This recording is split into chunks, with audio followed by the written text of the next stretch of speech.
गुरुर् साक्षात् परब्रह्म तस्मै श्री गुरवे नमः। परम मंगल स्वरूप भगवान नमो छो प्रेमथी तमने अहो आनंद हे घनश्याम तमने पुराणा काळनी निद्रा सजीजा ग्रत थयो आजे उगाड़ो द्वार हे चिदगन नमो छो प्रेमथी तमने जगत मिथ्यागणी छोड़ो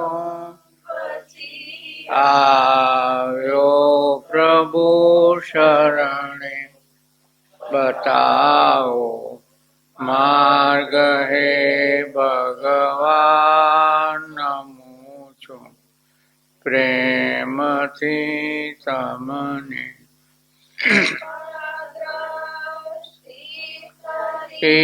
हूँ पर सकड़वी नो हरो मारा भमाओ ना हवे भगवान नमो छो प्रेमथी तमने हूँ तमे मारा गत सगळुं बन्युं बेदिल कहे शंकर सुनो श्रीमान नमो छो प्रेमथी तमने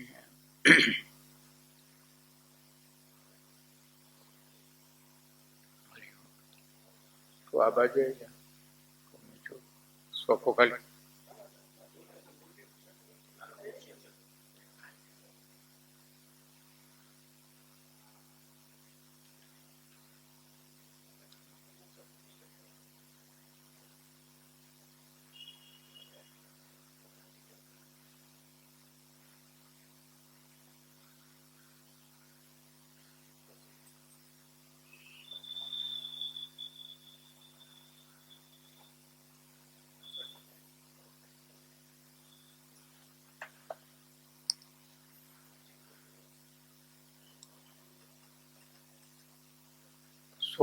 सोलहवीं छंदावली।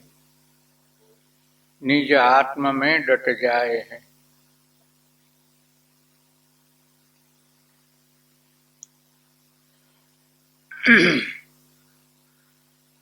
कायिक क्रियाए त्याग दे, वाचिक क्रियाए छोड़ दे, संकल्प करना चित्त का व्यापार सम्यक तोड़ दे।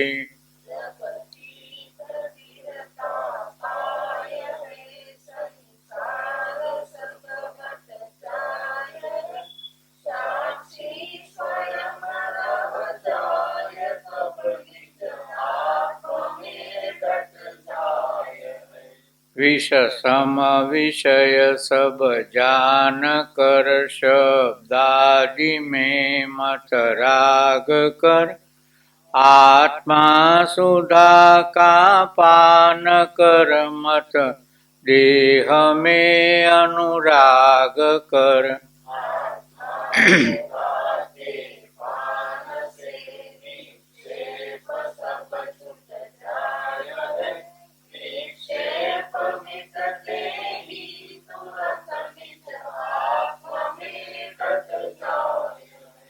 करतापने भोक्तापने का जब तलक अध्यास है, तब तक समाधि के लिए करना पड़े अभ्यास है।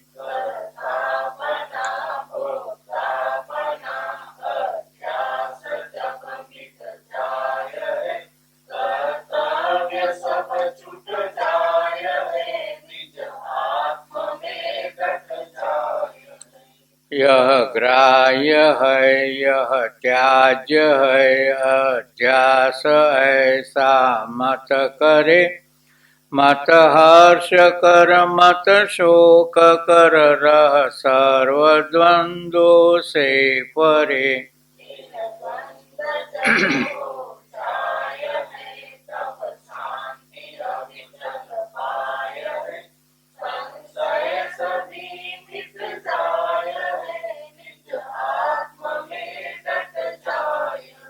मन बुद्धि से मैं हूँ परे, नहीं ध्यान जाता जेय मैं। निष्काम निसंकल्प हूँ, नहीं ज्ञान ज्ञाता ज्ञेय मैं।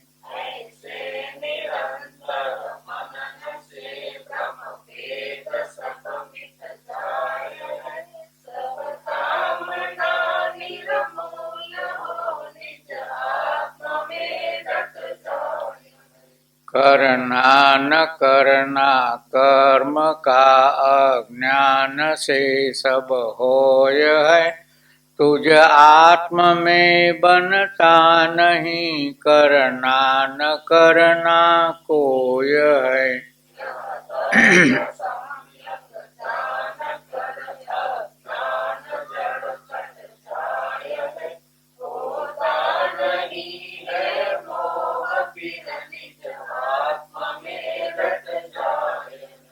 चिंतन करे है जब तलक नहीं ब्रह्म जाना जाय है।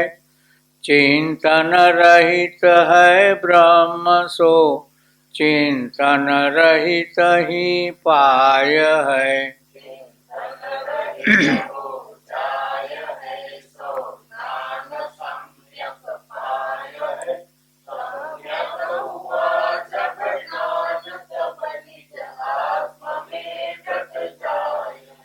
यों साधनों से ब्रह्म को चिंतन रहित पहचान कर, कृतकृत्य नर हो जाय है।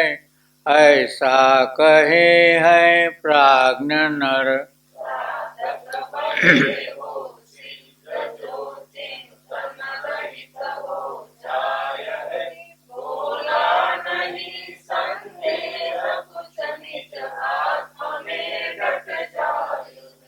बोला नहीं संदेह कुछ, निज आत्म में डट जाए।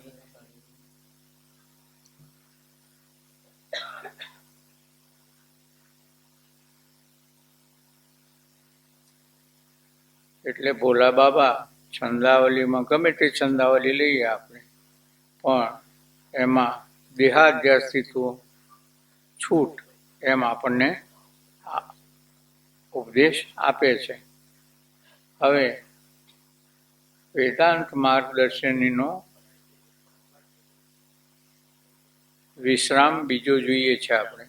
પહેલા વિશ્રામના અંતમાં 5 પ્રકારના ભેદ, એ ભેદ કલ્પિત છે એ વાત આપણે જોઈ હતી કે જીવ અને ઈશ્વરનો ભેદ, જીવોનો પરસ્પર ભેદ, જીવ અને જળનો ભેદ, ઈશ અને જળનો ભેદ અને જળ અને જળનો ભેદ. હવે પ્રપંચ વિશે વિશેષમાં ભાગ બીજો, પ્રપંચનો આરોપ અને અપવાદ. એટલે જીવને જ્યારે પ્રશ્ન થાય કે આ જગત છે અને આ જગતના દુઃખમાંથી મારે મટવું છે, મારે આ જગતના દુઃખોમાંથી છૂટવું છે, અને દુઃખો કેટલા પ્રકારના છે?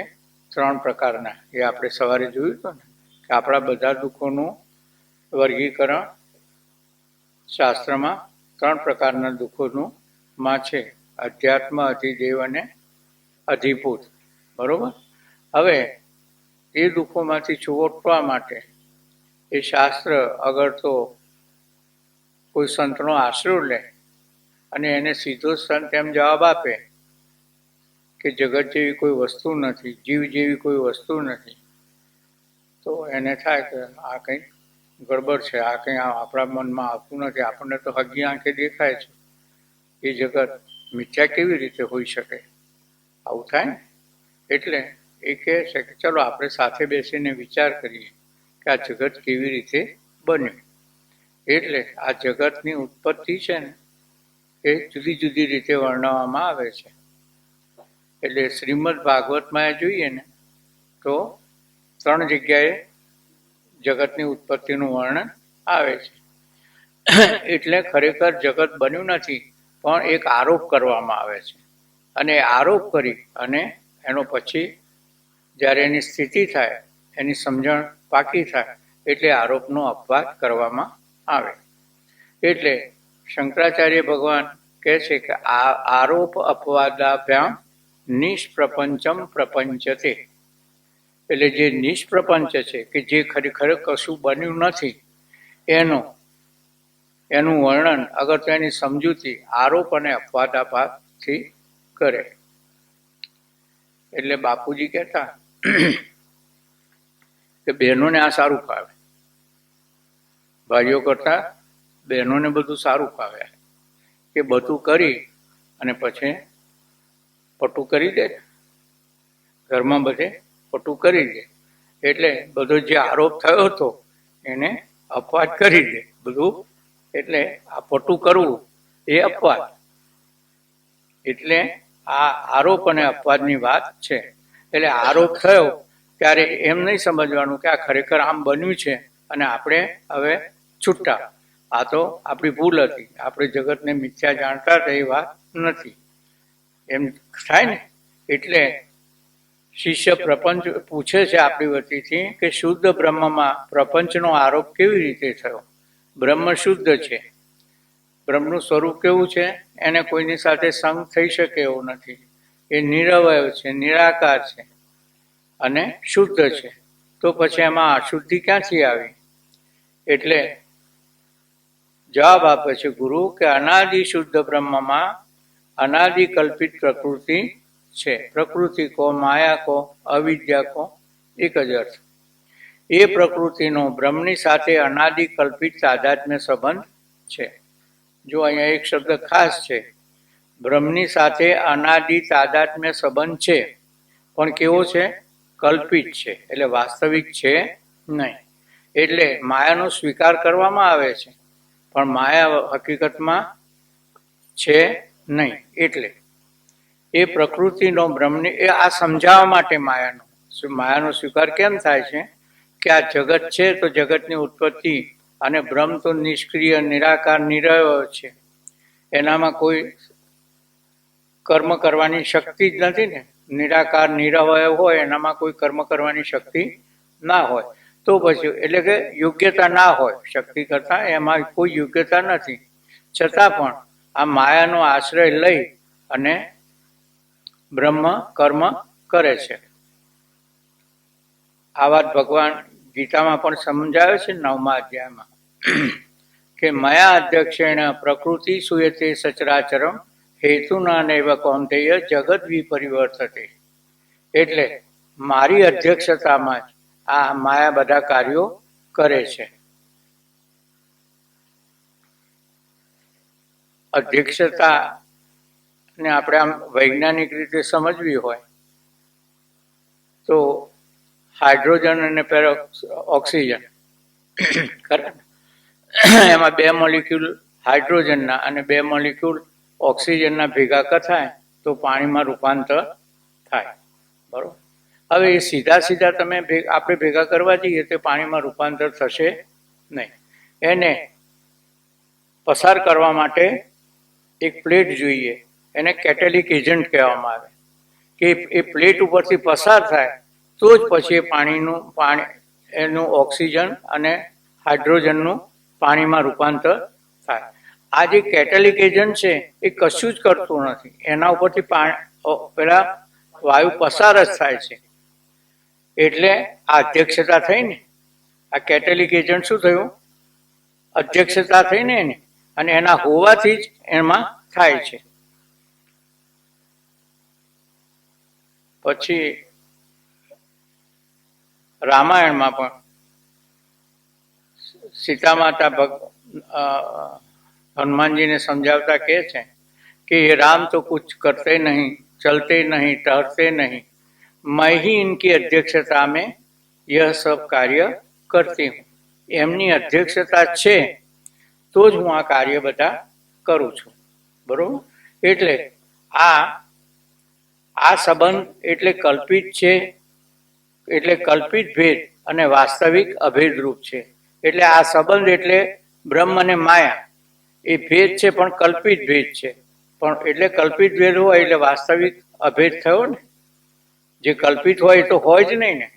એટલે બ્રહ્મનો અને માયાનો કોઈ સંબંધ છે જ નહીં, પણ આ કલ્પિત સંબંધ છે, તો પછી એ અભેદ રૂપ છે, વાસ્તવમાં નથી. જેમ દોરડીમાં સાપનો પ્રતીતિ થઈ તો આમ ભેદ લાગે ને કે દોરડી સાપ રૂપે થઈ, પણ હકીકત કશું બનતું નથી, વિવર્ત માત્ર છે ને એમ. હવે આરોપ એટલે શું? તો બ્રહ્મરૂપ વસ્તુમાં અજ્ઞાન અને તેના કાર્યરૂપ અવસ્તુનું કથન એને અધ્યારોપ કહેવાય છે. એટલે બ્રહ્મમાં અજ્ઞાન કહો, માયા કહો, અવિદ્યા કહો, પ્રકૃતિ કહો, એ અને પ્રકૃતિ દ્વારા જે કાર્ય થાય એ એટલે અવસ્તુ. વસ્તુ એટલે બ્રહ્મ. બ્રહ્મરૂપ વસ્તુમાં કીધું ને, વસ્તુ એટલે બ્રહ્મ. અને એમાં અગર તો બ્રહ્મ કહો, ચેતન કહો, આત્મા કહો, અને એમાં એના કાર્ય અજ્ઞાન અને એના કાર્યરૂપ અવસ્તુનું કથન એને અધ્યારોપ કહે છે. એટલે કે જે પ્રપંચ દેખાય છે એ બધો અધ્યારોપ છે, વાસ્તવમાં છે નહીં. અને વેદાંત મત પ્રમાણે 6 વસ્તુઓને અનાદિ માનવામાં આવી છે. 6 વસ્તુઓને અનાદિ માનવામાં આવી છે. એટલે એની ઉત્પત્તિ ક્યારે થઈ એ ખબર નથી. બરોબર ને? આપણી પાસે કોઈ વસ્તુ ખોવાઈ ગઈ તો એ ક્યારથી ખોવાણી, કેવી રીતે ખોવાણી એ તપાસ કરવા જઈશું તો મળશે નહીં. બરોબર? એમાં જગત એ ઉત્પન્ન થયું તો ક્યારથી ઉત્પન્ન થયું એનું વિશ્લેષણ કરવા જઈશું તો મળશે નહીં. માયા તો અનાદિ એટલે ક્યારે ઉત્પન્ન થઈ, કેવી રીતે ઉત્પન્ન થઈ એનું વિશ્લેષણ કરવા જઈશું તો મળશે નહીં. એટલે 6 વસ્તુઓને અનાદિ માની છે, પણ એમાંથી 5 વસ્તુઓ અનાદિ છે પણ અંતવાળી છે. એટલે એનો સમજણથી અંત આવી જાય છે, અને એક જ વસ્તુ બાકી રહે છે કે જે અનાદિ છે અને અનંત છે. એટલે એની ઉત્પત્તિ ક્યારે થઈ એ નક્કી નથી થતું, અને એનો અંત પણ નથી થતો. એટલે એનો કોઈ પણ રીતે બાધ થતો નથી. એને અબાધિત વસ્તુ કહેવામાં આવે છે. એ વસ્તુ કે કોઈ પણ જ્ઞાનથી એનો બાધ થઈ શકે નહીં. બાકીની જે 5 છે એ અનાદિ ખરી પણ બાધવાળી છે, એટલે એનો અંત આવી જાય છે. એટલે પછી એનું અસ્તિત્વ રહેતું નથી. એટલે જે અનાદિ હોય અને અંતવાળી હોય એનો અંત કેવી રીતે આવે એટલું જ સમજવાનું હોય ને. બાકી એની ઉત્પત્તિ કેવી રીતે થઈ એ તરફ આપણે બહુ લક્ષ નહીં, કારણ કે એનો તો બાધ થવાનો છે. એટલે માયા ઉત્પત્તિ કેવી રીતે થઈ એ કરતા માયાનો બાધ કઈ રીતે થાય, અજ્ઞાનનો નાશ કેવી રીતે થાય. બાધ એટલે નાશ નહીં પણ મિથ્યાત્વનો નિશ્ચય. એમાં કહે છે કે શુદ્ધ બ્રહ્મ પ્રકૃતિ તેનો સંબંધ એટલે શુદ્ધ બ્રહ્મ, આ પ્રકૃતિ કે માયા બીજું, પછી એ બેનો સંબંધ જીવ ઈશ્વર અને આ પાંચેનો પરસ્પર સંબંધ ભેદ અગર તો સંબંધ કહો, એ આ 6 વસ્તુઓને અનાદિ કહેયા છે. અને વળી આ પ્રપંચ પણ પ્રવાહી રૂપે અનાદિ માન્યો છે. એટલે આ સંસાર છે એ પ્રવાહી રૂપે અનંત છે.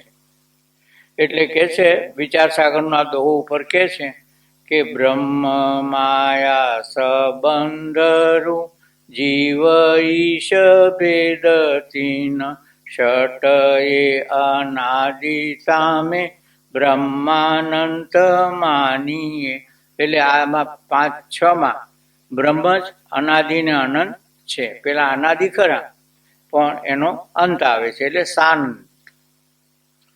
બ્રહ્મ અનાદિ અનંત છે અને જ્યારે બાકીના 5 એ અનાદિ અને શાંત છે. શાંત એટલે અંતવાળા છે. અનાદિ જે વસ્તુ ઉત્પત્તિ રહિત હોય એ સ્વરૂપ, જે વસ્તુ ઉત્પત્તિ રહિત હોય એ સ્વરૂપથી અનાદિ કહેવાય. એટલે ખરેખર જેનું બન્યું જ નથી એને અનાદિ કહેવાય. અનાદિ એટલે ઉત્પત્તિ રહિત. કલ્પિત એટલે જેની હયાતી નથી છતાં સસલાની શિંગડાની માફક અથવા તો મૃગજળની પેઠે ભ્રાંતિથી પ્રતીત થાય છે. કલ્પિત વસ્તુ એટલે આ કે જેનું અસ્તિત્વ નથી પણ મૃગજળની પેઠે ભ્રાંતિથી પ્રતીત થાય છે. હવે બ્રહ્મ અનાદિ છે. બ્રહ્મ અનાદિ છે એટલે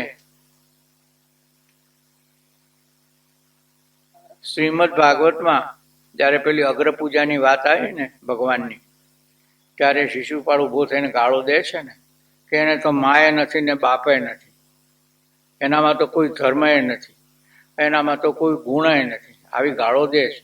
બાપડો કહે છે સાચી વાત કે એને મા ને બાપ નથી એટલે એ કોઈનું કાર્ય નથી, બરોબર ને, અને એ કોઈનું કાર્ય નથી અને કોઈનું કારણ પણ નથી. પણ ત્યાં આગળ એ ગાળોમાં ખપી જાય છે. એટલે બ્રહ્મ અનાદિ છે એટલે કે એની ઉત્પત્તિનું કોઈ કારણ છે નહીં. બ્રહ્મ એટલે કે ચેતન આત્મા, એની ઉત્પત્તિ ક્યારે થઈ એનું કોઈ કારણ નથી. ઉપનિષદની અંદર પણ સદૈવ સૌમ્ય ઇદમ અગ્ર આસીત, સદૈવ સૌમ્ય ઇદમ અગ્ર આસીત એટલે સૌથી પ્રથમ આ સંસારમાં સત સ્વરૂપ, જ્યારે સંસારનો પ્રલય થયો અને ત્યારે કશું જ નહોતું, ત્યારે પણ બ્રહ્મ હતું, સત સ્વરૂપ પરમાત્મા હતો. આ પ્રમાણેનું નિરૂપણ છે. અને એ જ પછી આગળ એને કહે છે કે તત્વમસી, એ તું જ છે એવું ઉદાલક આ એના દીકરાને સમજાવે છે મુનિ. એટલે બ્રહ્મ અનાદિ છે કારણ કે તે બ્રહ્મ અવિદ્યાનું અધિષ્ઠાન છે અને તેથી બ્રહ્મની ઉત્પત્તિ અવિદ્યાથી સંભવે નહીં. એટલે બ્રહ્મ અવિદ્યાનું અધિષ્ઠાન છે એટલે એ છે તો ભ્રાંતિની પ્રતીતિ થાય છે. એના અજ્ઞાનમાં જ આપણને ભ્રાંતિ થાય છે ને. પછી દ્રષ્ટાંતથી સમજવું હોય તો દોરડીના અજ્ઞાનથી જ આપણને સર્પની ભ્રાંતિ થાય છે ને. એમ આ બ્રહ્મની ઉત્પત્તિ અવિદ્યાથી સંભવે નહીં. એટલે અવિદ્યાથી બ્રહ્મની ઉત્પત્તિ સંભવે નહીં, પણ એના હોવાથી જ આપણને આની અવિદ્યાની પ્રતીતિ થાય છે. વળી પ્રકૃતિ, શુદ્ધ બ્રહ્મ અને પ્રકૃતિનો સંબંધ. વળી પ્રકૃતિ, 3 વસ્તુ સમજવાની હો અહીંયા. પ્રકૃતિ, શુદ્ધ બ્રહ્મ એટલે એમાં જેમાં કોઈ મળ નથી એવું, કોઈનો સંગ નથી થયો એવું. કારણ કે આપણે ચેતનની વ્યાખ્યા કરીને કહું, ચેતન કેવું કહેવાય?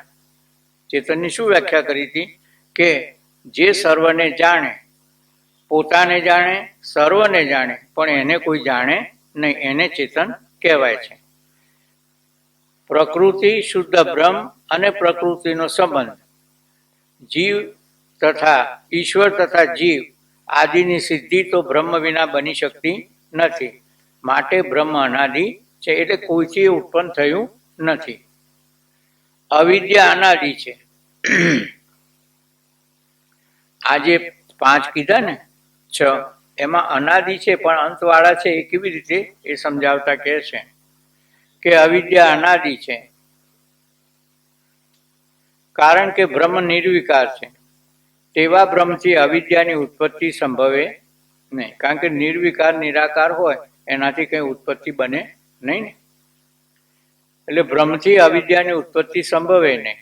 અને જીવ અને ઈશ્વર એની ઉત્પત્તિ તો એના થકી છે, એના થકી જ છે ને. જીવની અને ઈશ્વરની ઉત્પત્તિ તો એના થકી જ છે ને. આપણે આગલા પ્રકરણમાં જોયું ને કેવી રીતે કહું યાદ ના હોય તો. એટલે માયા ઈશ્વરની ઉપાધિમાં બ્રહ્મ, માયા અને ત્રીજું માયામાં પડતું એ માયામાં પડતું બ્રહ્મનું પ્રતિબિંબ. આ ત્રણેયનું ભેગું થઈ અને ઈશ્વરત્વ પ્રગટ થાય છે. બરોબર. એ જ પ્રમાણે જીવ તો અવિદ્યા એટલે અંતઃકરણ. અવિદ્યામાં પડતું કુટસ્થ સાક્ષી જે બ્રહ્મથી અભિન્ન છે એ કુટસ્થ સાક્ષી અને ત્રીજું એ કુટસ્થ સાક્ષીનું અવિદ્યામાં પડતું પ્રતિબિંબ.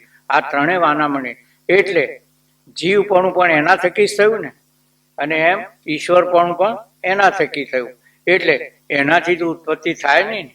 બાળકથી કઈ મા બાપની ઉત્પત્તિ થાય એમ. જીવ ઈશ્વર અનાદિ સિદ્ધિ અવિદ્યાની સિદ્ધિને આધીન છે. તેથી તેમનાથી અવિદ્યાની ઉત્પત્તિ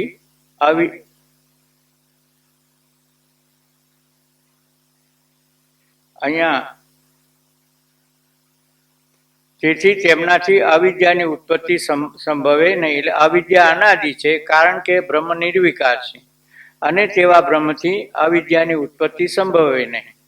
અને જીવ અને ઈશ્વર આદિની ઉત્પત્તિ તો અવિદ્યાને લીધે છે. એટલે એમનાથી પણ જીવ અને ઈશ્વરથી પણ અવિદ્યા કરતો માયાની ઉત્પત્તિ બને નહીં. હવે જીવ અને ઈશ્વર અનાદિ છે,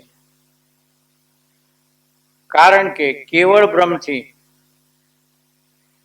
અથવા તો કેવળ માયાથી અથવા તો પરસ્પરથી એટલે ઈશ્વરથી કે જીવથી, અગર તો જીવથી કે ઈશ્વરથી પોતાની મેળે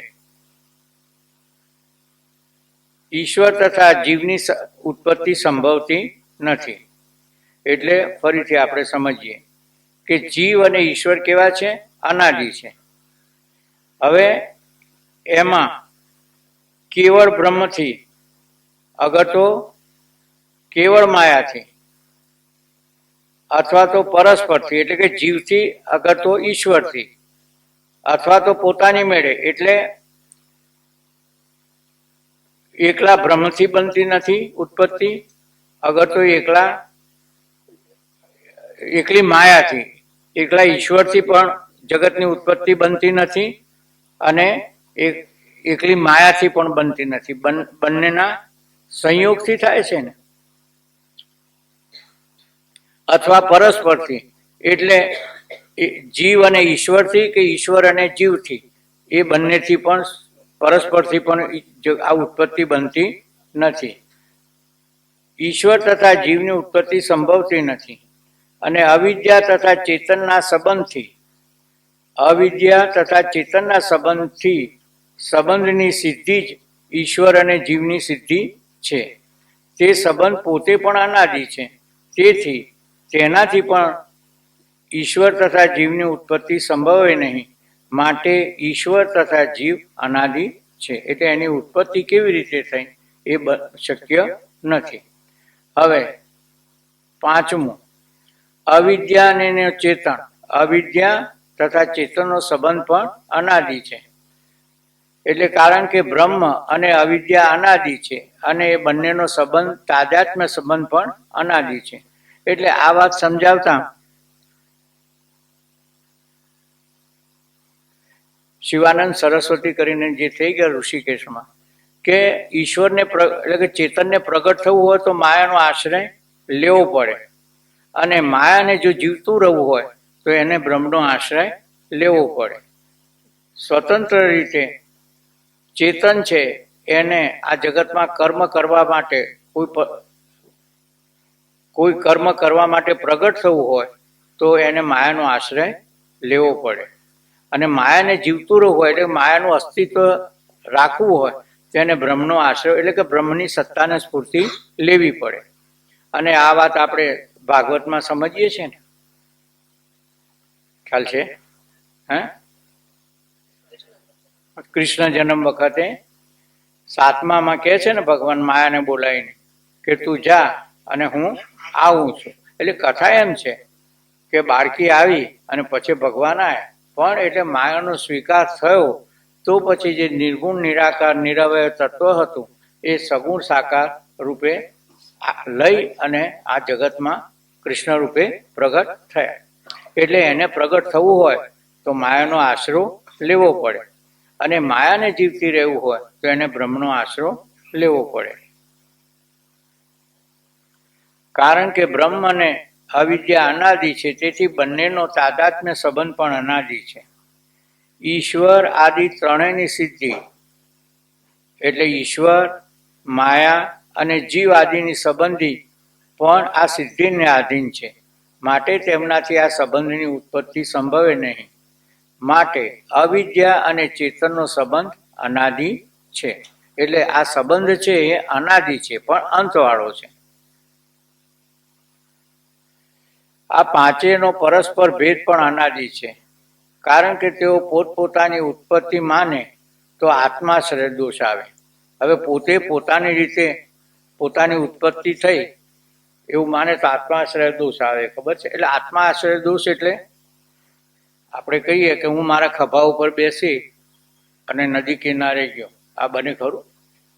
બીજાના ખભા ઉપર બેસીએ આપણે, પણ હું મારા ખભા ઉપર બેસી અને નદી કિનારે ગયો તો આત્મા આશ્રય દોષ થયો ને? એમ કે આ ખોટું, વાસ્તવિક છે નહીં. કારણ કે પોતપોતાથી ઉત્પત્તિ માને તો આત્માશ્રય દોષ આવે. એથી આ પાંચેય વસ્તુઓની પોતપોતાથી ઉત્પત્તિ બને નહીં, અને તેમની ઉત્પત્તિ ન હોવાથી તેમનો પરસ્પર ભેદ છે તેની પણ ઉત્પત્તિ બનતી નથી.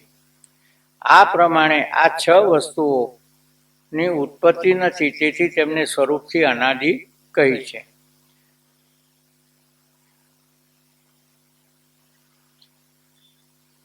તમને કોઈ પૂછે કે તમને કન્નડ આવડે છે, હું તમને પૂછું કન્નડ આવડે છે તમને, તમે કહેશો ના. ક્યારથી નથી આવડતું એમ પૂછીએ, એનું અજ્ઞાન ક્યારથી છે તમને, તો તમે કહેશો કે હું આ જન્મ્યો ત્યારથી મને અજ્ઞાન છે કન્નડ. અચ્છા, તો જન્મ પહેલા હતું? જન્મ પહેલા એનું જ્ઞાન હતું? તો કહેશો મને ખબર નથી ને. એટલે આ કન્નડ ભાષાનું અજ્ઞાન ક્યારથી થયું એ નક્કી થાય નહીં, ખરા ને? પણ એ કન્નડ ભાષાનું અજ્ઞાન શાંત કરવું હોય તો કોકની પાસેથી શીખી લઈએ. તો મને કન્નડ આવડે છે એમ કોક ને, 2 મહિના પછી આવું અને તમને પૂછું કન્નડ આવડે છે? હા સ્વામીજી, થોડું થોડું સમજણ પડે છે. ખરા ને? ક્યારથી થયું અજ્ઞાન છે એ ખબર નથી, પણ શાંત થઈ જાય કે નહીં? હા, એટલે અનાદિ ખરું કે કેટલા જન્મોથી નથી એ હવે વિચાર કરવા જાવ તો પાછળનું તો ખબર પડવાની નથી. કદાચ પપ્પા મને પૂછીએ કે તમે મને શીખવાડ્યું હતું, કે છે ના અમે તમને શીખવાડ્યું નહોતું. એટલે આ અજ્ઞાન ક્યારથી આવ્યું, અવિદ્યા ક્યારથી આવી એ નહીં માથાકૂટમાં પડવાની જરૂર નથી, પણ એની નિરાશ કેવી રીતે થાય, એ અજ્ઞાનનો બાદ કેવી રીતે થાય એના હાથે મહત્વ છે. એટલે આ 5 વસ્તુ છે ને એ 6, એમાં 5 અનાદિ શાંત છે અને એક બ્રહ્મ જ અનાદિ અનંત છે. આ પ્રમાણે આ 6 વસ્તુઓની ઉત્પત્તિ નથી, તેથી તેમને સ્વરૂપથી અનાદિ કહી છે.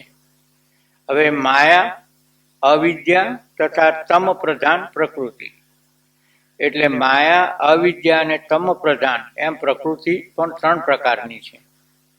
હવે માયા છે ને એ શુદ્ધ સત્વગુણી છે. હવે સત્વગુણ તો ખરો, પણ એમાં 2 પ્રકાર છે, શુદ્ધ સત્વગુણ અને મલિન સત્વગુણ. મલિન સત્વગુણ એટલે આ જે માયા છે ને, માયા ને અવિદ્યા, જીવની ઉપાધિ અવિદ્યા છે અને ઈશ્વરની ઉપાધિ માયા છે. એ માયા શુદ્ધ સત્વગુણી છે કલ્પિત, છતાં પણ આ શુદ્ધ માયા શુદ્ધ સત્વગુણી હોવાથી આપણને આપણા સ્વરૂપ તરફ આગળ લઈ જવા માટે સહાયભૂત થાય છે. એટલે પણ અવિદ્યા છે એ જીવની મલિન સત્વગુણ વાળી છે. એટલે મલિન સત્વગુણ અને શુદ્ધ સત્વગુણમાં ભેદ. એટલે શુદ્ધ સત્વગુણમાં રજોગુણ અને તમોગુણનું બિલકુલ પ્રાધાન્ય બિલકુલ ના હોય, એને શુદ્ધ સત્વગુણ કહે. અને મલિન સત્વગુણમાં તમોગુણ અને રજોગુણ મિશ્રિત હોય છે પર્સન્ટેજમાં. એટલે અવિદ્યા છે મલિન સત્વગુણ વાળી છે, અને મલિન સત્વગુણ વાળી અવિદ્યાનો આશ્રય લઈએ તો આપણને આગળ વધવામાં સહાય કરે નહીં. પણ માયા છે એ શુદ્ધ સત્વગુણી, અને આ આપણે સાધન ભજનમાં જગદંબા કો, કાલી કો, સરસ્વતી કો, એને એ પણ માયાનું સ્વરૂપ છે. અને માયા છે કલ્પિત, જો કે જલ્દી નહીં ઉતરે, પણ એ કલ્પિત છે, છતાં પણ આપણને એ લઈ જવામાં સહાય કરે છે, આગળ વધવામાં સહાય કરે છે, પણ અમુક હદ સુધી. સ્વરૂપનો અનુભવ એનાથી થતો નથી, પણ ત્યાં સુધી આવી અને આપણા બધા કાર્યો કરી શકે છે. રામકૃષ્ણ પરમહંસનું જીવન વાંચીએ આપણે, જોઈએ તો એમણે મા કાલીની ઉપાસના કરી હતી અને મા પ્રત્યક્ષ થતા હતા, ખરા કે? પણ પછી પેલા નાગા બાવા આવ્યા તોતાપુરી દક્ષિણેશ્વરમાં, અને એમણે જોયું કે આ બાળક બહુ, એટલે કે આ વ્યક્તિ બહુ પવિત્ર છે અને બ્રહ્મ વિદ્યાનો અધિકારી છે. હવે અધિકારી સંબંધિત આપણે સવારે વિચાર કરી ગયા ને, કે જે સાધન ચતુષ્ટક હોય એ અધિકારી હોય. એટલે એને પૂછ્યું કે તારે બ્રહ્મ વિદ્યાનો અભ્યાસ કરવો છે, એટલે વેદાંતનો અભ્યાસ કરવો છે? એટલે એમણે કીધું મારી માને હું પૂછી જોઉં અને પછી કહું. હવે એ વખતે તોતાપુરી એમ સમજેલા કે એની જનેતાને, એટલે પછી માને પૂછ્યું એમણે, એટલે માએ એમ કીધું કે મેં જ એને પ્રેરણા કરી છે એટલે આવ્યો છે. બરોબર. હવે એ જ વખતે મને પ્રશ્ન થયો કે માએ પોતે કેમ ના આ બ્રહ્મ વિદ્યાનો બોધ કર્યો અને પેલાને તોતાપુરીને પ્રેરણા કરી? એટલે એક પછી જ્યારે તોતાપુરી એમને 2 દિવસ ઉપદેશ કર્યો અને એમને ખ્યાલ આવી ગયો, બરોબર. હવે આ ઉપદેશ પછી મનન અને નિધિધ્યાસનની પ્રક્રિયા આપણે જોઈ હતી ને, કે આ સમજ્યા પછી મનન અને નિધિધ્યાસન કરવું જોઈએ. એટલે ધ્યાનરૂપી નિધિધ્યાસન કરવા માટે એમને એક રૂમમાં બેસાડ્યા અને કીધું કે હવે તું એનું ધ્યાન કર. એટલે ધ્યાનમાં આમ શબ્દ છે ધ્યાન, પણ ખરેખર એ નિધિધ્યાસન છે. એટલે ઠાકુર એમ કહે છે કે ના, હું તો જગદંબાથી આગળ જઈ શકતો નથી, એટલે જે હું ધ્યાન નિધિધ્યાસન કરું છું તો એમ કે માં જ પ્રગટ થાય છે, અને એનાથી નિર્ગુણ નિરાકારનો મને આગળનો સમજમાં મારો પ્રવેશ થતો નથી. એટલે નાગાબાવા એક કાચનું ટુકડું પડ્યો હોય છે, એ એમને અહીંયા ખુશીને કહે છે અહીંયા બરોબર રીતે તું ધ્યાન કર. એટલે ઠાકુરના શબ્દો છે કે જ્યારે હું ધ્યાનમાં બેઠો અને માં પ્રગટ થઈ, પછી એ માના મેં જ્ઞાનરૂપી તલવારથી ટુકડા કરી નાખ્યા અને પછી હું નિર્ગુણ નિરાકારમાં પ્રવેશ કરી ગયો. એટલે જ્ઞાનરૂપી તલવારથી ટુકડા કરી નાખ્યા એનો અર્થ કે આ જે સ્વરૂપ છે એ વાસ્તવિક નથી, કલ્પિત છે, અને આ કલ્પિતના અવધિ રૂપે છે એ નિર્ગુણ નિરાકાર તત્વ છે, અને એમાં પછી હું રમમાણ થઈ ગયો. એટલે જે કલ્પિત હોય ને એ આ બોધ કરી શકે નહીં. એટલે આપણે નામદેવનું જીવન ચરિત્ર અમે વાંચીએ છીએ ને, કે પેલા બધા સંતો ભેગા થયા હતા અને એમાં ગોરો કુંભાર હતા, અને ગોરો કુંભારને બધાએ કીધું કે ભાઈ તમે તો કુંભાર છો, એટલે બધા માટલા કાચા છે કે પાકા એ ચેક તપાસ કરો. આ વાત આવે છે ને. અને એમાં નામદેવ આ કે છે માટલું કાચું છે, એટલે કે સાલું હું વિઠ્ઠલનાથ સાથે વાતો કરું અને આ મને કહે છે કે માટલું કાચું છે, એટલે ભગવાનને એમને તો ફરિયાદ કરી. એટલે કે એ વાત કહે છે વાત સાચી છે, અને તું વિસોબા ખેચર પાસે જા અને એ તને જ્ઞાન આપશે. એટલે આ બે દ્રષ્ટાંતો એટલા માટે છે કે આપણને સમજવા માટે કે આનાથી પણ આગળ તત્વ છે, જે તત્વ નિર્ગુણ નિરાકાર નિરવયવ તત્વ જેનું શાસ્ત્ર નિરૂપણ કરે છે એ છે. આપણે ક્યારે ને કેવી રીતે એ અનુભવમાં સ્થિર થઈશું એ વાત જુદી, પણ એના માટે જો પુરુષાર્થ થાય તો એ અનુભવમાં આપણે સ્થિર થઈ શકીએ ને એટલા માટે. એટલે માયા તથા અવિદ્યા એ એટલે માયા, અવિદ્યા અને તમ પ્રધાન પ્રકૃતિ એમ 3 પ્રકારની છે. એ માયા શુદ્ધ સત્વગુણ પ્રકૃતિ તે માયા, અવિદ્યા એ મલિન સત્વગુણ પ્રકૃતિ તે અવિદ્યા, અને તમોગુણ જેમાં મુખ્ય છે એવી જે પ્રકૃતિ એ તમ પ્રધાન પ્રકૃતિ. જે આ જ વસ્તુ સત્વગુણ, રજોગુણ અને તમોગુણથી દબાય નહીં, પરંતુ જે પોતે રજોગુણ અને તમોગુણને દબાવે તેવો સત્વગુણ તે શુદ્ધ સત્વગુણ કહેવાય છે. ખ્યાલ આવ્યો? શુદ્ધ સત્વગુણમાં રજોગુણ ને તમોગુણ હોય નહીં, અને હોય તો એને દબાવી શકે નહીં. જેમ બ્રાહ્મણ રાજા હોય તે બ્રહ્મત્વ અને રાજ્ય અધિકારી વાળો હોવાથી તેના મંત્રીઓ શુદ્ર તથા ક્ષત્રિય વર્ણના હોય તો રાજા તેમનાથી દબાય નહીં, પણ પોતે તે મંત્રીઓને દબાવે. જે સત્વગુણ રજોગુણ અને તમોગુણને દબાવી શકે નહીં પરંતુ એનાથી દબાય એ મલિન સત્વગુણ કહેવાય. એટલે આ વ્યાખ્યા કરી કે મલિન સત્વગુણ કોને કહેવાય અને શુદ્ધ સત્વગુણ કોને કહેવાય.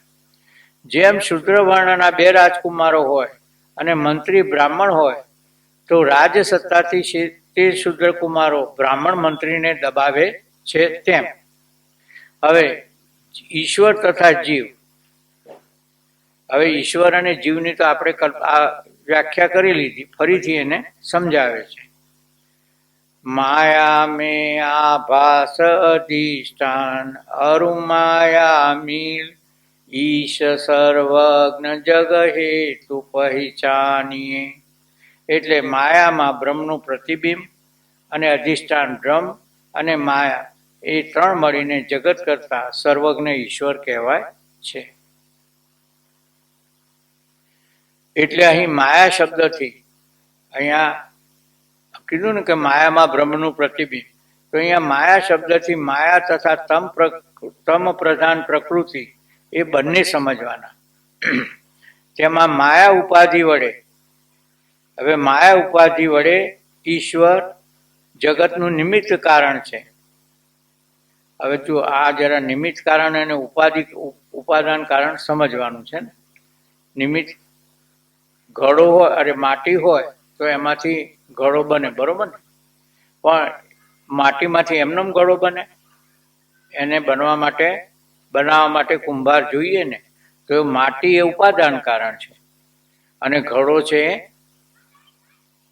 કુંભાર છે એ નિમિત્ત કારણ છે, બરોબર? હવે અહીંયા ઈશ્વર છે એ જગતનું અભિન્ન નિમિત્ત ઉપાદાન કારણ છે. એટલે જગતનું ની માટી રૂપે એ છે અને બનાવનાર કુંભાર રીતે પણ એ જ છે.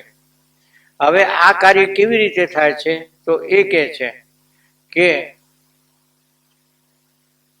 નિમિત્ત કારણ રૂપે બને છે એ શુદ્ધ સત્વગુણી માયા નો આશ્રય લે છે, અને મલિન સત્વગુણના આધારે એ તમ પ્રધાન એટલે મલિન સત્વગુણ વાળી પ્રકૃતિનો આધાર લઈ અને ઉપાદાન બનાવે છે.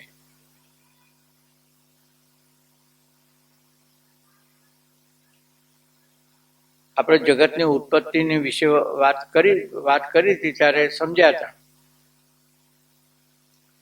કે પરમાત્માએ એકમાંથી અનેક રૂપે થવું એ પ્રમાણેનો સંકલ્પ કર્યો, અને એ સંકલ્પમાંથી માયામાં વિષમતા આવી, માયામાંથી વિષમતા આવી, અને વિષમતામાંથી અહંકાર થયો, અને અહંકારમાંથી પેલું મહત્તત્વ થયું, અને મહત્તત્વ એટલે બ્રહ્માજી મહત્તત્વ થયું, અને મહત્તત્વમાંથી અહંકાર થયો, અને અહંકાર 3માં વહેંચાણું, સત્વ, રજસ અને તમસ. એમાં સત્વગુણમાંથી જ્ઞાનેન્દ્રિયો અને એના દેવતા, આ આપણે સમજ્યા છીએ કે નહીં? અને રજોગુણમાંથી કર્મેન્દ્રિયો અને એના દેવતા, અને તમોગુણમાંથી આ પંચ મહાભૂત ઉત્પન્ન થયા. એટલે પ્રકૃતિમાંથી જ્યારે તમોગુણનું જે રૂપ લીધું એ તમોગુણમાંથી જ આ પંચ મહાભૂત ઉત્પન્ન થયા. બરોબર ને? અને સત્વગુણમાંથી ઇન્દ્રિયો બની.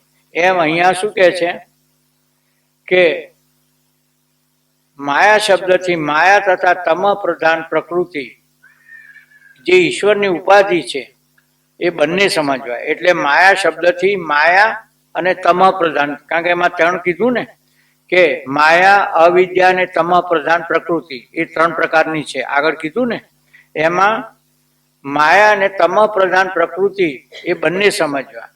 એમાં માયા ઉપાધિ વડે એટલે શુદ્ધ સત્વગુણ વડે, માયા ઉપાધિ એટલે શુદ્ધ સત્વગુણ વડે કુંભારની પેટે જગતનું નિમિત્ત કારણ બને છે, બનાવનાર.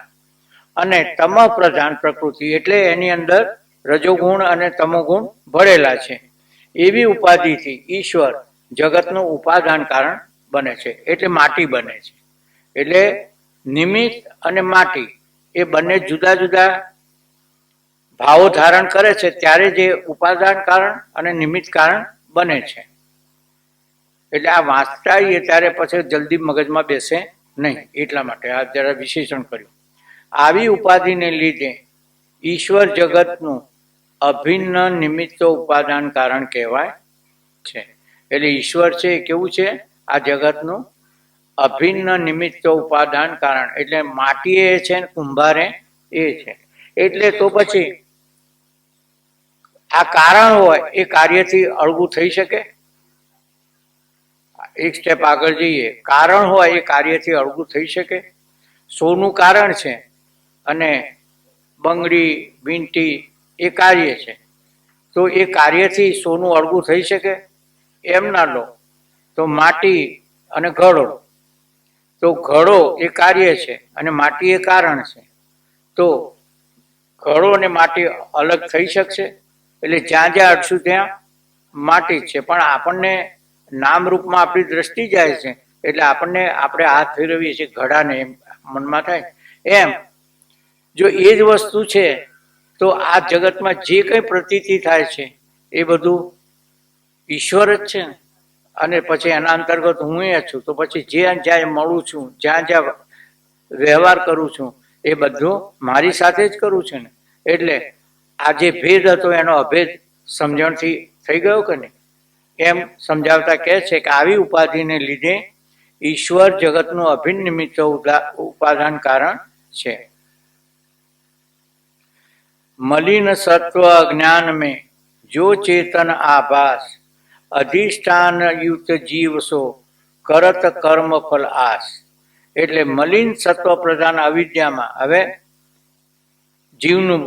જીવની ઉત્પત્તિની વાત કરે છે કે મલિન સત્વ પ્રધાન અવિદ્યામાં ચેતનનું પ્રતિબિંબ, અધિષ્ઠાન કુટસ્થ અને અવિદ્યા એ ત્રણ મળીને અલ્પજ્ઞ જીવ કહેવાય છે. આ તો આપણે વારંવાર સમજી ગયા છે એટલે બહુ કંઈ વિશ્લેષણ કરવાની જરૂર નથી. અને તેમાં કર્મના ફળની આશા બંધાય છે અને તેથી તે ભોગતા બને છે. એટલે કર્તા બને છે તો પછી ભોગતા એ જ બને ને. જે કર્તા હોય એ જ ભોગતા બને. પંચતત્વને વશ થઈ કામાદિમાં પ્રીત દેહ ઇન્દ્રિય સુખને ચહે એ જીવપણાની રીત. આ જીવપણું તો કેવી રીતે જીવપણું છે કે પંચતત્વને આધીન થઈ. એટલે પંચ મહાભૂતનું આ પૂતળું એ હું છું એમ સ્વીકાર્યું ને. અને કામાદિમાં એટલે ઈચ્છામાં જેની પ્રીતિ છે, અને દેહ અને ઇન્દ્રિય સુખને ચહે એ જીવપણાની રીત. એટલે આપણે અગાઉ પેલા 3 પ્રકારના સુખોની વાત, 4 પ્રકારના સુખો અને 4 પ્રકારના પુરુષાર્થની વાત કરી હતી કે નહીં? એમાં 3 પ્રકારના સુખો છે વાસ્તવિક નથી, ખરા ને? કયા કયા હતા યાદ છે?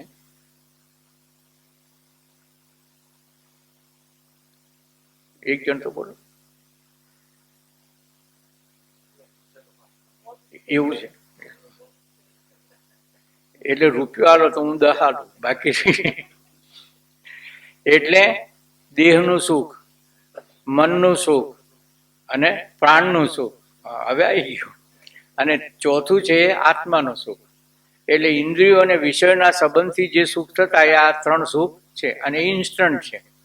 એટલે એમાં કઈ મહેનત કરવી પડતી નથી. ને પેલામાં તો ત્યાગીને એકે અમૃત તત્વમાં આનશું. આ જો તારે અમૃતનો આત્માના સ્વરૂપનો અનુભવ કરવો હોય તો ત્યાગ. તો આ તો બધું આપણને ફાવે નહીં. ત્યાગ કરીને પછી ભોગવવું એ તો કેવી રીતે બને? એટલે એ આપણે નહીં, પણ આ જે ઇન્સ્ટન્ટ મળી જાય એમાં થઈએ. એટલે પંચતત્વને વશ થઈ કામાદિમાં પ્રીત, દેહ ઇન્દ્રિય સુખને ચહે એ જીવપણાની રીત. સૂત વીત દારા ધામમાં કરે પ્રેમ ભરપૂર, જીવપણું તે જાણીએ સદગુરુ પદથી દૂર. એટલે આ જીવપણું છે એ આપણને સત સ્વરૂપ પરમાત્માથી દૂર રાખે છે. કરતાપણાની, ભોગતાપણાની ભાવના અને આ પ્રપંચના વ્યવહાર સત્ય છે એમ માનીને જે વ્યવહાર થાય છે એના લીધે આપણે સત સ્વરૂપ આપણા આત્માથી આપણે દૂર થઈએ છીએ. આમ જીવ અને ઈશ્વર અને જીવનો તફાવત. જીવ, ઈશ્વર અને જીવ બંને અનાદિ કલ્પિત છે. અઘરું પડે ને સ્વીકારવું. એટલે અધિષ્ઠાનમાં માયામાં પ્રતિબિંબ એ જોયું ને, તો પ્રતિબિંબ સાચું હોય? પ્રતિબિંબ કલ્પિત જ હોય ને. એટલે ઈશ્વરપણું, બ્રહ્મમાંથી ઈશ્વરપણું ને જીવપણું જે પ્રતીત થાય છે એમ અવિદ્યામાં પડતું પ્રતિબિંબ. એમ આપણે પેલું જોયું હતું ને ઈશ્વર સૂર્યના દ્રષ્ટાંતથી, કે સૂર્ય એક છે અને જેટલા પાત્રો હોય પાણીના એ પ્રમાણે એનું પ્રતિબિંબ દેખાય છે, પણ એ પ્રતિબિંબ સાચું નથી. એ ઈશ્વરમાં, એટલે કે સૂર્યના દ્રષ્ટાંતથી તો સમજાય છે ને. એમ આ અંતઃકરણમાં જે પ્રતિબિંબ પડે છે એના લીધે એની અભિવ્યક્તિ વિશેષ થાય છે, પણ વાસ્તવિક આ અંતઃકરણ એ આત્મા નથી. એટલે શરીર એ આત્મા નથી એ સમજવા માટે કહે છે કે જીવ અને ઈશ્વર બંને અનાદિ કલ્પિત છે. એટલે જીવપણું એ કલ્પિત છે અને ઈશ્વરપણું પણ કલ્પિત છે. તેમાં ઈશ્વર ઉપાધિ માયા એક છે અને આપેક્ષિક વ્યાપક છે. તેથી ઈશ્વર પણ એક છે અને વ્યાપક છે. એટલે ઈશ્વર એક જ છે. પેલા જે અવતારો છે ને, અવતારોની વાત આવે છે ને, એ બ્રહ્મ, ઈશ્વર અને ઉત્પત્તિ સ્થિતિ, જગતની ઉત્પત્તિ સ્થિતિ અને લય એની જે પ્રક્રિયા કરે છે. એટલે ઉત્પત્તિ વખતે બ્રહ્મરૂપ થાય છે, સ્થિતિ વખતે વિષ્ણુ રૂપ થાય છે અને લય વખતે શિવ રૂપ થાય છે. અને સ્થિતિ માટે જ સમય જોઈએ ને, અને સ્થિતિ માટે જ વિષ્ણુના અવતારો છે. વિષ્ણુના અવતારો છે, બ્રહ્માજીના અવતાર છે નથી. એમ શિવજીના પણ અવતાર નથી. કારણ લય પ્રક્રિયામાં શું જોઈએ? એટલે એમાં એમના અવતાર નથી ને બ્રહ્માજીના અવતાર નથી, પણ વિષ્ણુમાં જ છે ને, રામકૃષ્ણ વગેરે. એમ જીવ, ઈશ્વર અને જીવ બંને અનાદિ કલ્પિત છે. તેમાં ઈશ્વરની ઉપાધિ માયા એક છે અને આપેક્ષિક વ્યાપક છે. તેથી ઈશ્વર પણ એક છે અને વ્યાપક છે.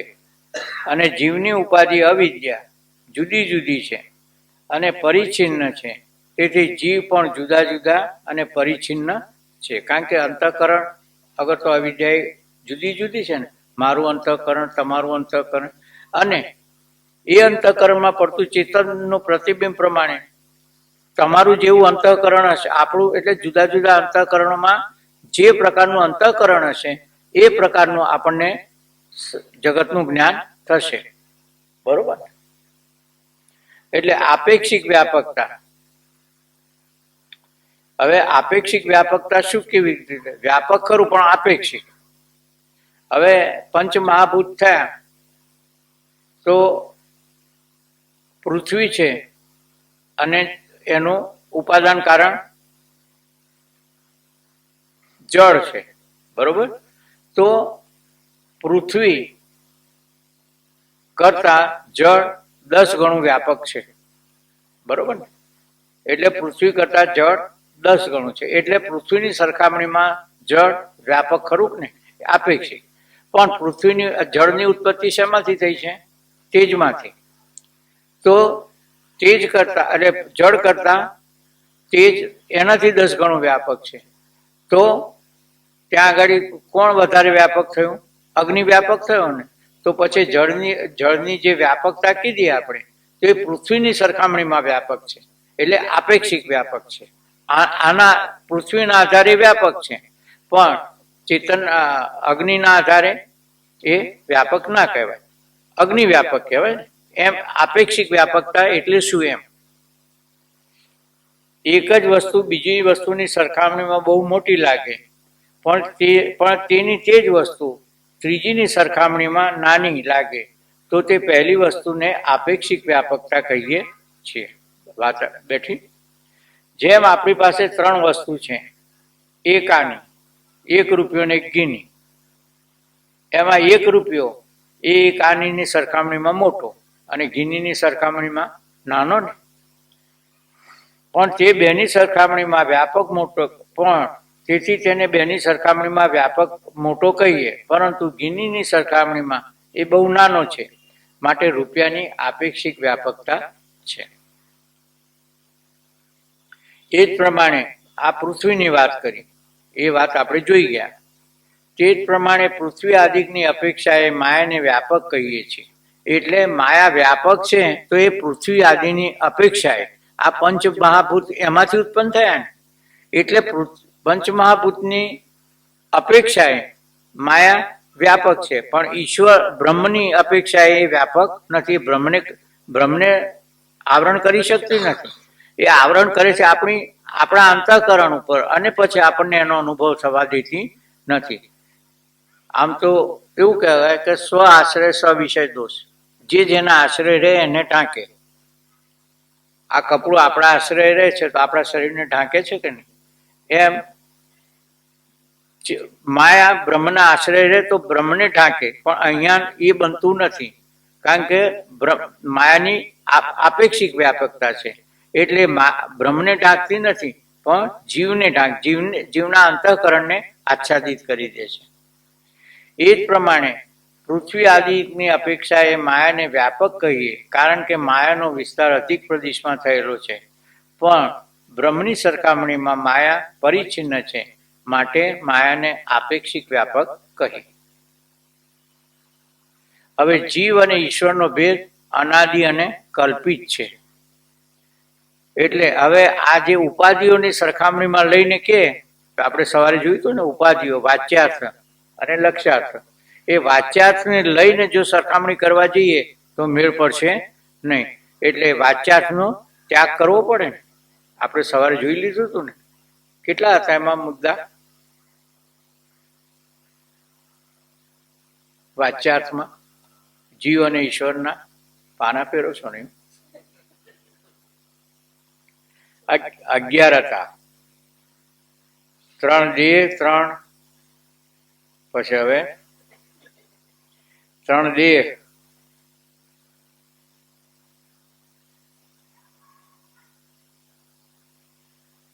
3 અભિમાની અને 3 કાર્ય. બરોબર કે? અને એ પોતે 10, અને એનું ઉપાદાન કારણ 11. જીવનું અધિષ્ઠાન બ્રહ્મ અને આ જગતનું બ્રહ્મ, એટલે અધિષ્ઠાન આત્મા. આ થયું ને.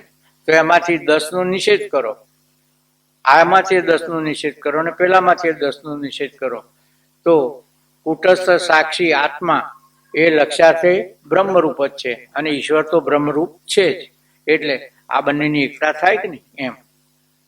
એટલે જીવ અને ઈશ્વરનો ભેદ અનાદિ કલ્પિત છે. હવે જો એ જ વાત કહે છે કે સદૈવ સૌમ્ય ઇદમ અગ્ર આસિત એકમ એવ અદ્વિતીય. એક અને અદ્વિતીય આત્મતત્વ અગર તો બ્રહ્મ જ સર્વત્ર વિદ્યમાન હતું સૌથી પ્રથમ. સૃષ્ટિની ઉત્પત્તિ પૂર્વે હે પ્રિય દર્શન, સજાતીય વિજાતીય અને સ્વગત ભેદ શૂન્ય એક આત્મા જ હતો. સજાતીય વિજાતીય અને સ્વગત ભેદ એટલે 3 રીતે. એના જેવો બીજો એ નહોતો કે એનાથી વિરુદ્ધ પણ બીજો નહોતો. અને જેમ આપણી શરીરની અંદર શરીર કહીએ, આ મારું શરીર એક જ, પણ આમાં ભેદ ખરા કે નહીં, હાથ પગ આંખ, એમ એ રીતે પણ એમાં ભેદ છે નહીં. એટલે સ્વગત એટલે આપણા આ શરીર એક કહીએ, પણ એક શરીરની અંદર જુદા જુદા અંગો ખરા કે નહીં, એમ ચેતનમાં આ જુદું જુદું નથી. સૃષ્ટિની ઉત્પત્તિ પૂર્વે હે પ્રિયદર્શન, સજાતીય વિજાતીય અને સ્વગત ભેદથી રહિત એક સત જ હતો. જીવની ઉપાધિ અવિદ્યા અને જીવોના કર્મો સહિત સૃષ્ટિની ઉત્પત્તિ પૂર્વે માયામાં લીન થઈને રહે છે. એટલે જ્યારે આ સૃષ્ટિનો પ્રલય થયો તો ભગવાનને એમ પ્રશ્ન થાય ને કે હું એક છું અને અનેક રૂપે થાવ. એવો જો ભગવાનને ખરેખર પ્રશ્ન થયો હોય તો પછી ભગવાનમાં કંઈ અપૂર્ણતા હોય તો જ અનેક રૂપે થવાનો પ્રયત્ન કરે ને, ઈચ્છા કરે ને. બેઠી વાત મગજમાં. હું અપૂર્ણ છું એવો ભાવ મારામાં હોય તો હું કર્મ કરી વસ્તુ પ્રાપ્ત કરીને પૂર્ણ થાઉં, એ ભાવ આવે કે નહીં. તો અપૂર્ણતા એ મારા કર્મનું પરિબળ છે કે નહીં, બરોબર. હવે ઈશ્વર તો પૂર્ણ છે, આપણે કહીએ છીએ ને પૂર્ણ છે અને વ્યાપક છે, સર્વત્ર ભરપૂર છે.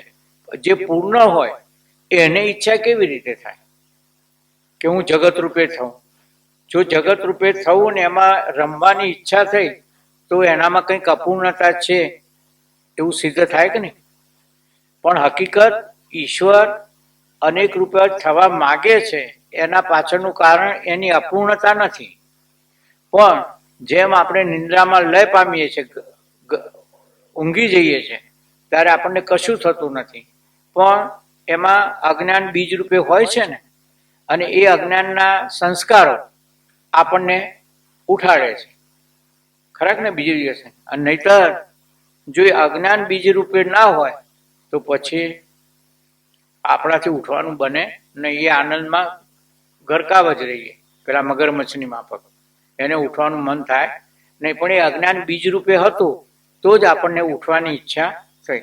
એમ જ્યારે જગતનો પ્રલય થયો ત્યારે બધું જ લય એમાં પામી ગયું ને, ચેતનમાં જ ને. હવે એની અંદર જીવો એ રહ્યા કે નહીં, જીવો બીજ રૂપે તો રહ્યા કે નહીં. હવે એમના જે જીવો લય પામ્યા એ જીવોના કર્મો એ લય પામ્યા કે નહીં એમાં. હવે એ કર્મો ફળ આપવા માટે ઉદ્ધૃત થયા તો પછી ભગવાનને એક એમના કર્મના ફળ રૂપે ભોગ ભોગવવા માટે આ સૃષ્ટિની ઉત્પત્તિ કરવી પડે કે નહીં. એટલે ભગવાન સ્વ ઈચ્છાએ જગતની સૃષ્ટિ કરી નથી, પણ જીવોના ભોગો ભોગવવા માટે જે લય પામ્યા હતા એ સૃષ્ટિ હોય તો એ ભોગો ભોગવવા માટે એમાં પ્રવૃત્ત થાય ને. વસ્તુ જ ના હોય તો કેવી રીતે ભોગ ભોગવી શકે એમના કર્મ પ્રમાણે. એટલે ભગવાનને આ સૃષ્ટિ ઉત્પન્ન કરવાની ઈચ્છા થઈ. એ વાત અહીંયા કહે છે કે જીવની ઉપાધિ અવિદ્યા, બરોબર. એ અવિદ્યા અને જીવોના કર્મો બે, અને સૃષ્ટિની ઉત્પત્તિ પૂર્વે માયામાં લીન થઈને રહે છે. એટલે લય પામ્યા ત્યારે આ બધું અવિદ્યા અને જીવના કર્મો એ બધા સૂક્ષ્મ અવસ્થામાં લીન હતા. અને સૂક્ષ્મ અવસ્થામાં લીન હતા તો જ એ પ્રગટ થાય છે ને. જેમ આપણે આવડું બીજ હોય વડનું, પણ એની અંદર આખું વડ સમાયેલો છે કે નહીં, પણ એને થવા માટે એને માટીમાં ગાળવો પડે અને યોગ્ય ખાતર પાણી આપીએ તો જ પછી એમાંથી વડ રૂપે. પણ બીજ રૂપે એ હતું તો એની મેળે થાય ખરું? આંગળી આમ ખોદી આમ આંગળી મૂકી અને માટી ભરતી નાખશું તો એમાંથી બીજ વડ ઉત્પન્ન થશે? પણ બીજ મૂકવું પડશે ને. એમ આ સૃષ્ટિ ઉત્પન્ન થવા પાછળ હેતુ શું હતો ભગવાનનો? કે આ જીવોના કર્મો જે પ્રગટ પાકી ગયા છે એને એના ભોગ ભોગવવા માટે આ સૃષ્ટિની જરૂર પડશે, અને એટલા માટે ભગવાને આ સૃષ્ટિની રચના કરી. જીવની ઉપાધિ અવિદ્યા જીવોના કર્મ સહિત સૃષ્ટિની ઉત્પત્તિ પૂર્વે માયામાં લીન થઈને રહે છે. તે માયા સુષુપ્તિ વિશે અવિદ્યાની પેઠે બ્રહ્મથી જુદી ભાસતી નથી. જેમ સુષુપ્તિમાં આપણને અવિદ્યા જુદી ભાસે છે, અજ્ઞાન રૂપે જે માયા અજ્ઞાન જે લિપ્ત થયું હોય છે એ આપણને ભાસતું નથી, કારણ કે ત્યાં કોઈ અવયવ છે જ નહીં. એટલે પછી આપણને સુષુપ્તિમાં આ અવિદ્યા અને આ મારી ઇન્દ્રિયો લય પામી છે એવો કોઈ અનુભવ થતો નથી.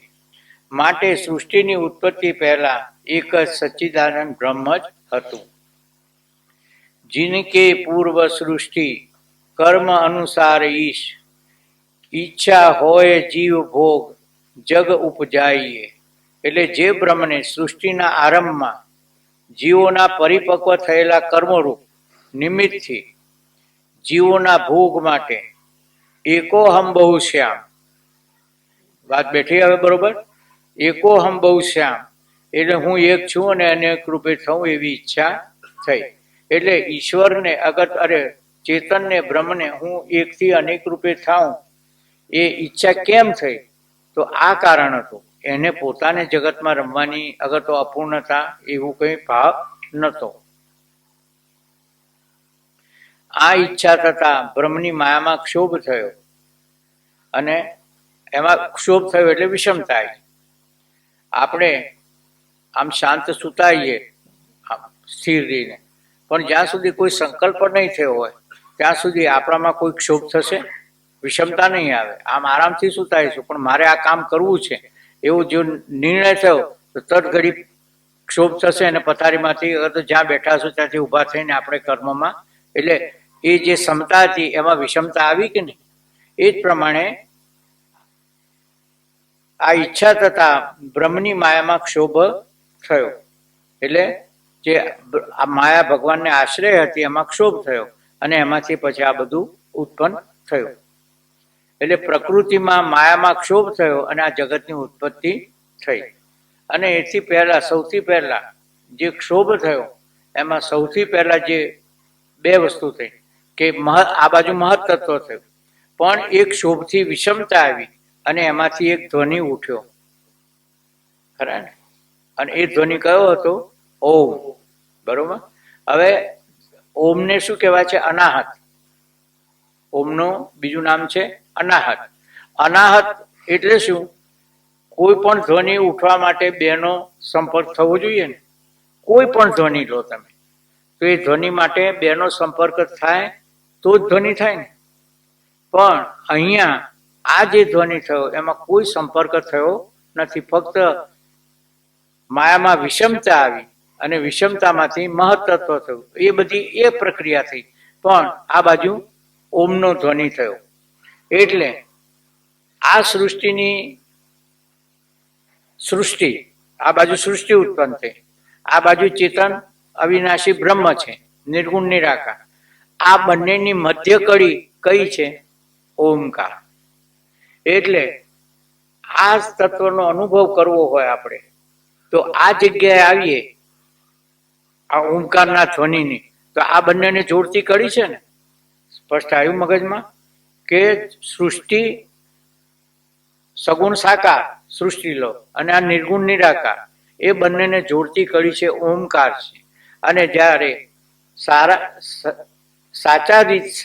સાચી રીતે ઓમકારનું અનુષ્ઠાન કરીશું તો આપણો નિર્ગુણ નિરાકારમાં પ્રવેશ થશે. અને વિશેષ રૂપે આ ઓમકાર શબ્દ અગર તો પ્રતીક એ એક જ એવી વસ્તુ છે કે જેની સગુણ રીતે ઉપાસના થાય અને નિર્ગુણ રીતે ઉપાસના થાય. જે પ્રતીકો છે એ સગુણ સાકાર રૂપે થાય પણ નિર્ગુણ નિરાકાર રૂપે થાય નહીં. પણ ઓમકાર હજી એક એવું પ્રતીક છે આપણું કે જેનું સગુણ રૂપે થાય અને નિર્ગુણ રૂપે થાય. એ વાત આગળ જોઈશું આપણે ગમે ત્યારે. પણ આ સગુણમાંથી નિર્ગુણ જવા માટે જો જોડતી કડી હોય તો આ જગ્યાએ આવવું જોઈએ. તો ઓમકારનું મહત્વ આ રીતે બહુ છે. એ સગુણમાં ઉપયોગી છે, સહકાર આપે છે, અને નિર્ગુણમાં પ્રવેશ કરવા માટે પણ આપે છે.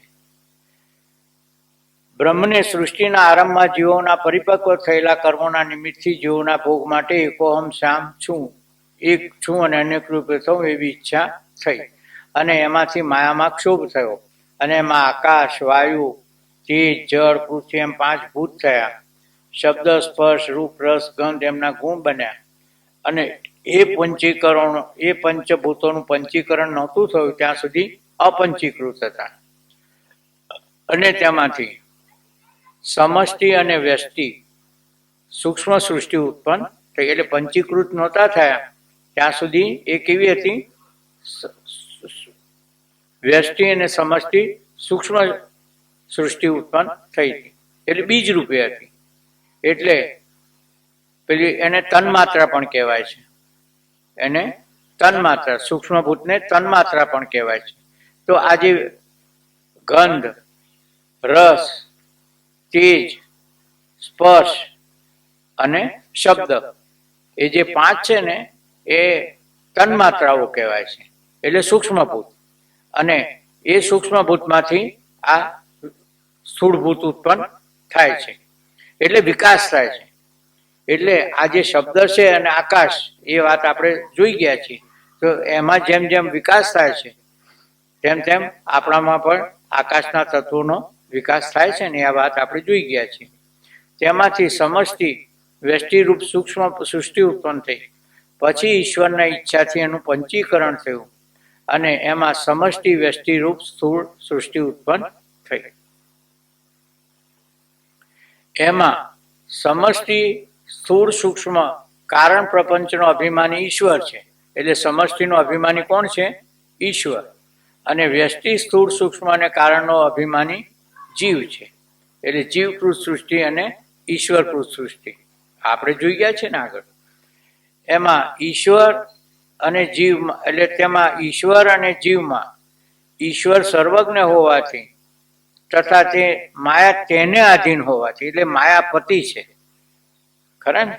એટલે એ માયાને આધીન નથી પણ માયાનો સ્વીકાર કરે છે ને. આપણે ભાગવતનું પ્રસંગ જોયો તે માયાને બોલાવે છે ને, એટલે માયાનો સ્વીકાર કર્યો.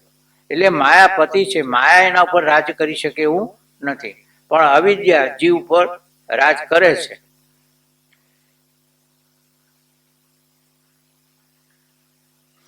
ઈશ્વર સર્વજ્ઞ હોવાથી તથા માયાને આધીન હોવાથી નિત્ય મુક્ત છે, કારણ કે માયા એને બાંધી શકતી નથી. અને જીવ અલ્પજ્ઞ હોવાથી અને અવિદ્યાને વશ હોવાથી બદ્ધ છે. શુદ્ધ પ્રપંચ, શુદ્ધ બ્રહ્મમાં પ્રપંચનો આ પ્રમાણે આરોપ થયો છે. એટલે આ આરોપ થયો ખરા ને, શુદ્ધ બ્રહ્મમાં પ્રપંચનો આરોપ થયો, પણ આ આરોપ સાચો નથી. એ પછી આગળ સમજીએ તો પછી આરોપનો અપવાદ થયો કહેવાય એમ.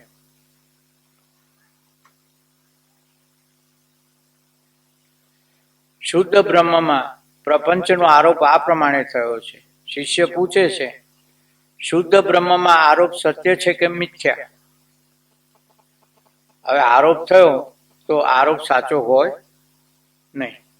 આપણે જન્મ્યા અને પછી આપણા મા બાપે કીધું પુરુષ તરીકે કે સ્ત્રી તરીકે ગમે રીતે જન્મે, પણ આપણે પટેલ છીએ, બ્રાહ્મણ છીએ, ક્ષત્રિય છે, તો આરોપ થયો કે નહીં?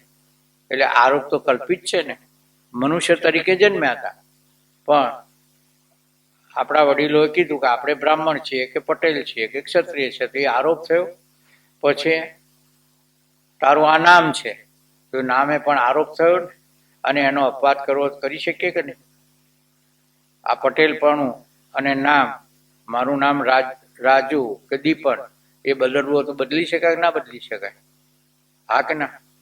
બદલી શકાય ને. એટલે આરોપનો અપવાદ થઈ શકે કે નહીં? એટલે જે આરોપ થયો એનો અપવાદ થઈ શકે એમ કેવું છે. શુદ્ધ બ્રહ્મમાં આ આરોપ સત્ય છે કે મિથ્યા?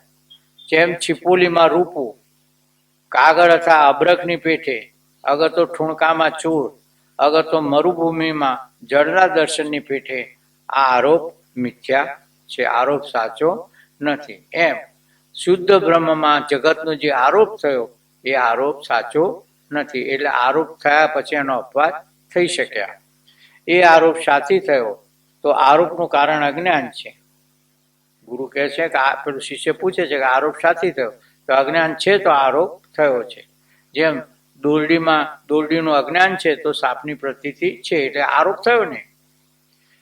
આ આરોપ શા માટે થયો હશે અને ક્યારે થયો હશે એ વિચારનું કંઈ પ્રયોજન ખરું? હવે જુઓ, આ આરોપ શાથી થયો હશે અને ક્યારે થયો હશે એનો એટલે ગુરુ કહે છે કે ભાઈ આપણે આ ભીત છે અને કોકે અહીંયા આગળ લીટા કરી નાખ્યા અને કોઈક વિચિત્ર આકૃતિ દોરી દીધી, બરોબર? તો આ કોણે દોરી હશે, ક્યારે દોરી હશે અને એના પાછળ એનું શું પ્રયોજન હશે, આવો બધો વિચાર કરવાનો. કે આપણી ભીત ખરાબ લાગે છે માટે એને પાણીથી કે બ્રશ મારીને ધોઈ નાખવાને, પણ એ ક્યારેથી થઈને કેવા સંજોગોમાં થઈ આ બધો કરવાની જરૂર નથી. આપણે ચોખ્ખી ભીત જોઈતી હોય તેના પર આ બહેનોને સારું ભાવે પોતું ફેરવી નાખે એટલે શુદ્ધ થઈ જાય. એટલે આ આરોપ શા માટે થયો છે અને ક્યારે થયો હશે એ વિચારનું કોઈ પ્રયોજન છે? તો કે ના. જેમ કોઈ ઘરની ભીત ઉપર રાત્રિએ કોઈ વિચિત્ર ચિત્ર દોર્યું, હવે ઘરનો વિવેકી માલિક એમ પૂછે કે ચિત્ર ક્યારે દોર્યું, કોણે દોર્યું, શા માટે દોર્યું, એવા વિચારમાં આયુષ્ય ગુમાવતો નથી, પણ તેને કેવી રીતે ત્યાંથી સાફ કરવું એનો જ વિચાર કરે છે. જેમ કાંતિબેન મેં પૂછ્યું ને કે તમને કન્નડ ક્યારથી નથી આવડતું, તો પછી એનો વિચાર કરવાનો છે કે કન્નડ નથી આવડતું એ અજ્ઞાનની નિવૃત્તિ, આ કન્નડ શીખી લઉં ને થઈ જાય એટલે વાત પૂરી થઈ જાય ને. તેમ આ પ્રપંચનો આરોપ શા માટે થયો, ક્યારે થયો, કોણે કર્યો એવા વિચારનું કંઈ પ્રયોજન નથી, પણ એની નિવૃત્તિ કેવી રીતે થાય એનો જ ઉપાય વિવેકીએ શોધવો જોઈએ. હવે શિષ્ય કહે છે કે ભલે તે આરોપની નિવૃત્તિ કેવી રીતે થાય એ આપણે કાલે જોઈશું.